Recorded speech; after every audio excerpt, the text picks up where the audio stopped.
Let me tell you something unsettling about loneliness in modern America. We live in a time where people are more connected than any generation before us. Our phones buzz, our notifications stack up, our feeds refresh endlessly, and in a single tap, we can send our thoughts across continents. Yet somehow, in the middle of all this digital closeness, millions of Americans feel more alone than ever before. It's a strange paradox, one that hides quietly behind smiling photos, perfectly curated timelines, and the illusion of connection. We live in a culture where you can have 1,000 friends online and not one person to call when your world is falling apart. And the question that lingers beneath the surface is simple. How did we get here? Loneliness today doesn't always look like someone sitting in a dark room, isolated from society. Sometimes it looks like someone who posts daily, who comments on everything, who never misses a birthday notification, but can't remember the last time they had a real conversation that made them feel understood. Loneliness now hides in plain sight. It lives in the gap between how connected we appear and how connected we actually are. Americans today walk around with crowded minds, but empty hearts. And what's frightening is that most people don't even realize how lonely they are until the quiet moments hit. Those moments when the notifications stop, the room goes silent, and the reality of disconnection sinks in. Psychologists have found that loneliness has become an epidemic in the United States, especially among young adults. And it's not because people aren't talking. It's because they're talking without depth. Because they're surrounded by attention but starved of intimacy. Because they confuse visibility with closeness and engagement with understanding. Social media has become a place where people go to feel seen, not known. And those two things are not the same. Being seen is about appearance. Being known is about truth. And truth doesn't trend. In America, loneliness has a unique shape. It's polished, filtered, hidden behind a culture that worships independence, yet quietly breaks from the weight of isolation.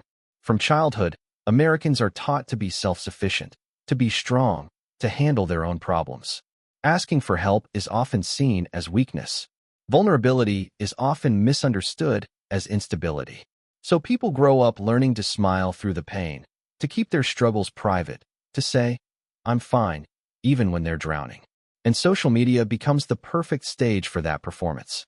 A place where everyone pretends to have everything together, even while falling apart behind the screen. Online, connection feels instant. But emotional closeness takes time, trust, presence, things that the digital world rarely allows space for. Notifications mimic attention. Likes mimic approval. Comments mimic conversation. But they don't fill the same void. They don't comfort you at 2 a.m. They don't understand your silence. They don't feel your trembling hands or your racing thoughts. They can't look into your eyes and notice the pain you didn't say out loud. So people keep scrolling, hoping to feel less alone, but end up feeling even emptier. Americans are lonelier today partly because life is faster than ever. Everything is optimized, scheduled, streamlined. People chase careers, chase success, chase achievements, chasing a life that looks impressive on paper. But in the rush to make it, many forget to make memories, to form bonds, to show up for the small moments that actually matter. Friendships become text-based. Relationships become highlight reels. Family becomes something you check in on through group chats. Nobody has time, and the little time they have is divided between screens. And then there's the pressure, constant, suffocating pressure, to appear happy, to appear confident, to appear successful. American culture praises positivity to the point where sadness feels like a personal failure. People don't want to burden others with their emotions, so they carry it alone. They don't want to admit they're struggling, so they isolate themselves. Even on the nights when the silence gets too loud and the heartache too heavy, they stay behind the scenes, scrolling through lives that look brighter than theirs, not realizing everyone else is doing the exact same thing. The truth is, Americans aren't lonely because they're antisocial. They're lonely because they're exhausted. Exhausted from pretending. Exhausted from comparing. Exhausted from maintaining connections that don't nourish them. Exhausted from searching for meaning in places that weren't designed to provide it. And beneath all of that exhaustion lies something more painful, a fear. The fear of being forgotten. The fear of being replaced.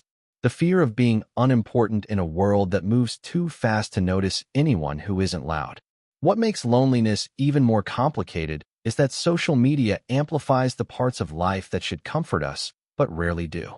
People share their wins, their celebrations, their milestones. But almost nobody shares their grief, their boredom, their insecurities. So everyone thinks they're the only one struggling. They think everyone else is thriving while they're falling behind. They think their loneliness is a personal flaw instead of a universal experience. And that illusion keeps them silent.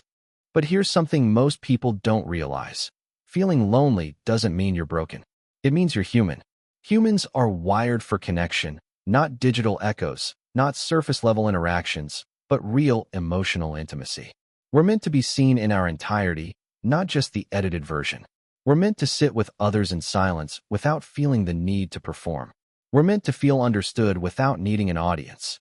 One of the biggest reasons Americans feel lonelier than ever is because relationships have become optional in ways they never used to be. Decades ago, community wasn't a luxury, it was a necessity. Neighbors knew each other. Families lived closer. People gathered physically, not virtually.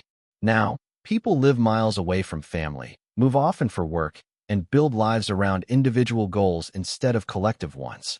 Technology filled the space that community used to hold, but it didn't replace it. Something else happened too. People stopped being present.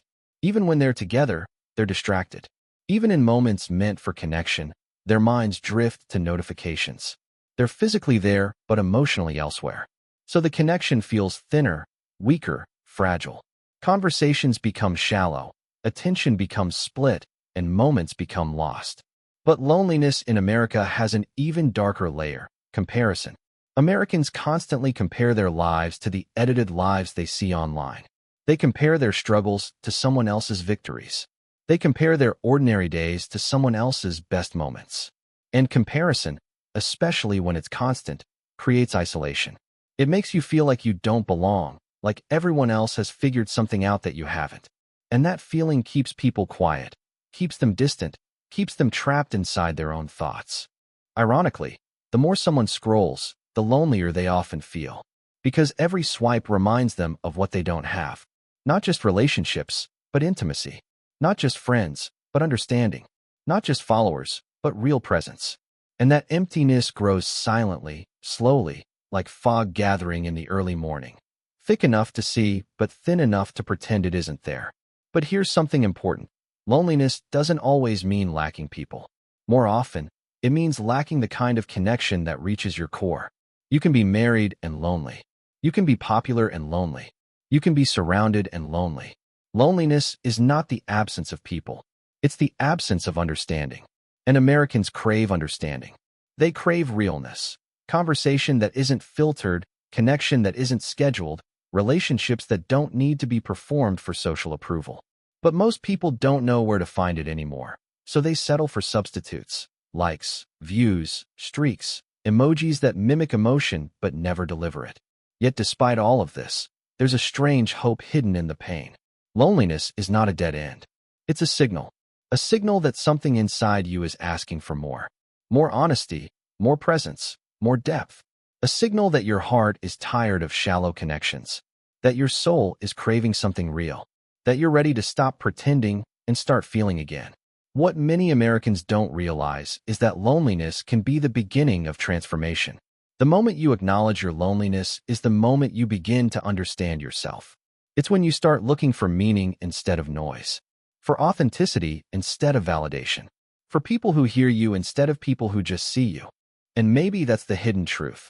Americans feel lonelier than ever, not because they're disconnected, but because they're disconnected from themselves. Constant stimulation leaves little room for reflection. Constant noise leaves little room for truth. Constant performance leaves little room for authenticity. But when you start peeling back the layers, turning down the volume, stepping back from the performance, connection becomes possible again. Real connection, the kind that fills the silence instead of echoing through it. Loneliness doesn't disappear when you gain more followers.